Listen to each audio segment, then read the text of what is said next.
अस्सलाम वालेकुम स्टूडेंट्स। हम लोग को आपके चैप्टर नंबर 5 जो है हमने स्टार्ट किया था natural vegetation and wildlife.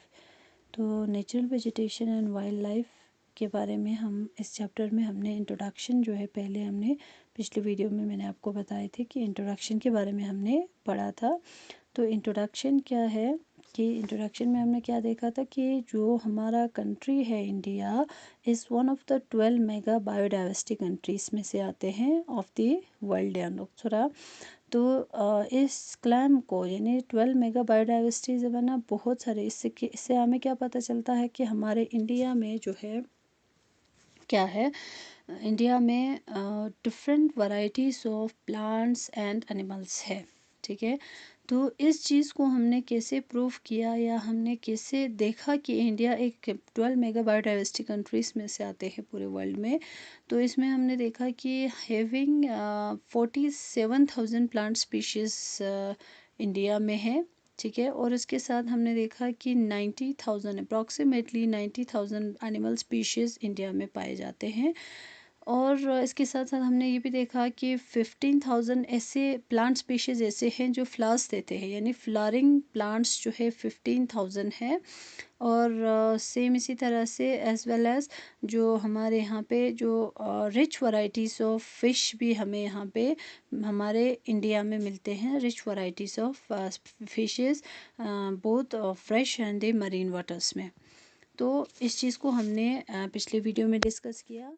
तो आज हम देखेंगे व्हाट इज़ नेचुरल वेजिटेशन। ठीक है, आज के वीडियो में हम क्या पढ़ने वाले हैं, नेचुरल वेजिटेशन खुरांग चीज़। ठीक है, तो नेचुरल वेजिटेशन क्या हुआ। Natural vegetation refers to a plant community which has been grown naturally without human aid and has been left undisturbed by human for a long time। ठीक है, तो क्या हुआ कि नेचुरल वेजिटेशन मतलब चेंज बना। नेचुरल वेजिटेशन ऐसे plants यानी ऐसी वेजिटेशन जो नेचुरली ग्रो होती है या जिसमें कोई ह्यूमन इंटरफेरेंस ह्यूमन ऐड नहीं होती है या ह्यूमन इंटरफेरेंस नहीं हुआ हो फॉर ए लॉन्ग टाइम से। तो इस तरह के वेजिटेशंस को हम क्या कहेंगे, नेचुरल वेजिटेशन। तो जैसे मैंने आपको पिछले वीडियो में बताए थे कि एक वर्जिन वेजिटेशन टर्म है जिसके बारे में हम लोग पढ़ने वाले हैं। दैट इज़ जो वर्जिन वेजिटेशन है वो होती क्या है, यानी natural vegetation is also known as virgin vegetation. समझो से, natural vegetation is also known as virgin vegetation या virgin vegetation is also known as natural vegetation. तो वर्जिन वेजिटेशन, वर्जिन मतलब क्या हुआ, अनटच्ड। ठीक है, तो अनटच यानी ऐसे वेजिटेशन जिसको बिल्कुल मतलब ह्यूमन जो है बिल्कुल ह्यूमन ऐड उसमें नहीं हो या ह्यूमन ने अभी तक बिल्कुल डिस्टर्ब नहीं किया हो या कोई ह्यूमन इंटरफेरेंस नहीं हो, इस टाइप की जो वेजिटेशन है इसको हम वर्जिन वेजिटेशन भी कहते हैं या नेचुरल वेजिटेशन। तो वर्जिन जैसे मैंने आपको समझाया कि बताया कि वर्जिन मतलब क्या होता है, अनटच्ड। ठीक है, जैसे कहते हैं ज़मीन था वर्जिन लैंड। वर्जिन लैंड यानी जिसमें अभी तक पूरा मतलब ह्यूमन वहाँ पे बिल्कुल नहीं किया हो या ह्यूमन ने वहाँ पे कदम नहीं रखा हो, ऐसे लैंड को हम वर्जिन लैंड कहते हैं। सेम इसी तरह से ऐसे वेजिटेशन जिनको अभी तक जिसमें ह्यूमन इंटरफेरेंस नहीं हो या जो खुद ब खुद ग्रो होती है, ऐसे वेजिटेशन को हम क्या कहेंगे, virgin vegetation. So therefore we can say that cultivated crops या फ्रूट्स या ऑर्चर्ड फॉर्म जो होते हैं, ऑर्चर्ड्स, ये सारे जो है किस में आते हैं, पार्ट ऑफ वेजिटेशन में, बट नॉट नेचुरल।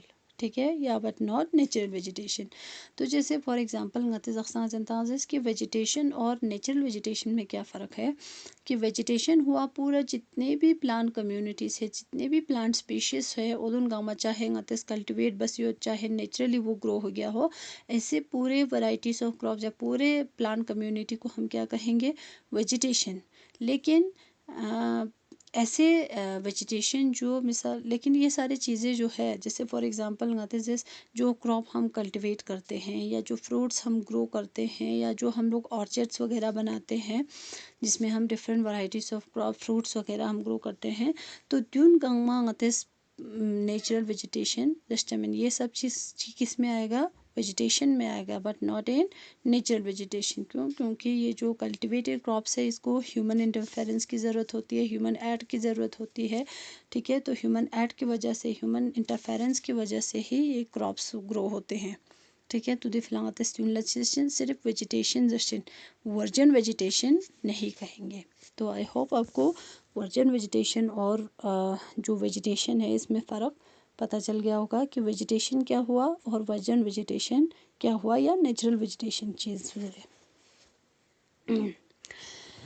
तो तो इसके बाद क्या है कि जो वर्जन वेजिटेशन है या जो नेचुरल वेजिटेशन है इसमें भी कुछ 2 पॉइंट्स आते हैं, जैसे फॉर एग्जांपल एंडेमिक या इंडिजिनस स्पीशीज़ या एक्सोटिक प्लांट्स।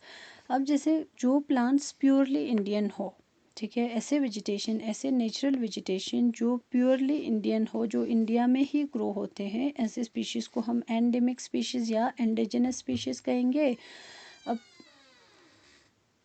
अब दोज प्लांट्स, ठीक है, but those which have come from outside India, ठीक है, ऐसे प्लांट्स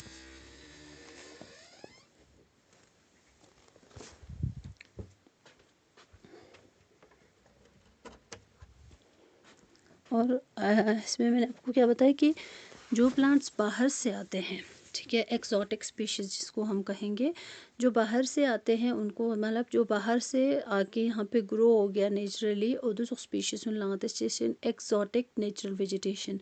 यानी एक्सोटिक नेचुरल वेजिटेशन जब है ना, जो मिसाल फॉर एग्जांपल कोई किसी ट्रेडर के साथ बाहरी कंट्री से, या मिसाल अरब कंट्री या किसी दूसरे कंट्री से, ठीक है, ट्रेडर्स के साथ जो बीच वगैरह आ जाते हैं, या कहीं जैसे फॉर एग्जांपल बर्ड्स आते हैं, बर्ड्स के पंख में, या जैसे उन्होंने फंसे सोचत खाने सीट उन यूँ से अपना मतलब गलती से एक्सीडेंटली हमारे इंडिया में फॉर एग्जांपल अगर कहीं गिर गया तो वहाँ पे जो है वो क्रॉप ग्रो हो जाता है, वो प्लांट ग्रो हो जाते हैं।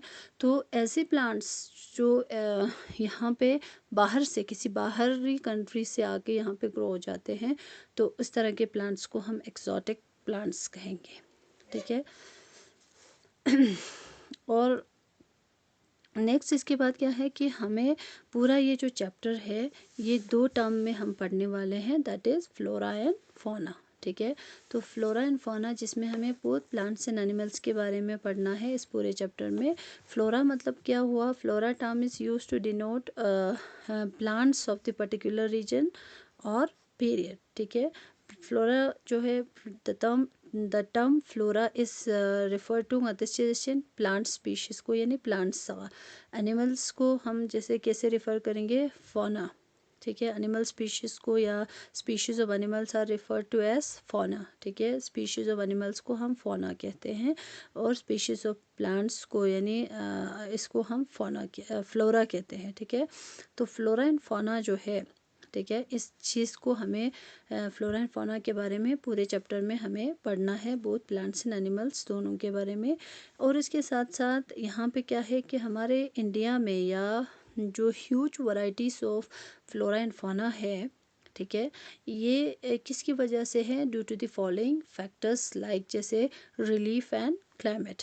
ठीक है, तो इंडिया में जितने वैरायटीज़ ऑफ, जितने भी स्पीशीज़ ऑफ प्लांट्स है, एनिमल्स है, या ह्यूज वैरायटीज़ ऑफ बायोडाइवर्सिटी है, ये किसकी वजह से है? इन 2 फैक्टर्स की वजह से, that is relief and climate.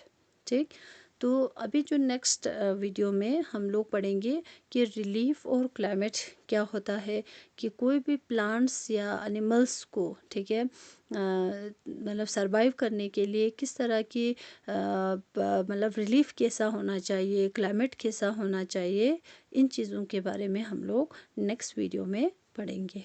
ठीक है, तब तक के लिए खुदा हाफिज़। और आपको क्या करना है, अपने सामने जब भी आप ये वीडियो देखेंगे, क्योंकि वीडियो में ये जो इमेज है ये क्लियर नहीं आ रही है, तो इसलिए आपको क्या करना है, बुक भी सामने रख के अच्छे से इस चैप्टर को समझना है, और इसमें जो भी पॉइंट्स मैं बता रही हूँ या जो इम्पोर्टेंट है उसी पॉइंट को आपको अंडरलाइन भी करना है। ठीक है, तो बाकी चैप्टर को जो है हम लोग बाकी जो नेक्स्ट वीडियो में हम रिलीफ एंड क्लाइमेट जो फैक्टर्स है इसको हम नेक्स्ट वीडियो में पढ़ेंगे। तब तक के लिए खुदा हाफिज़।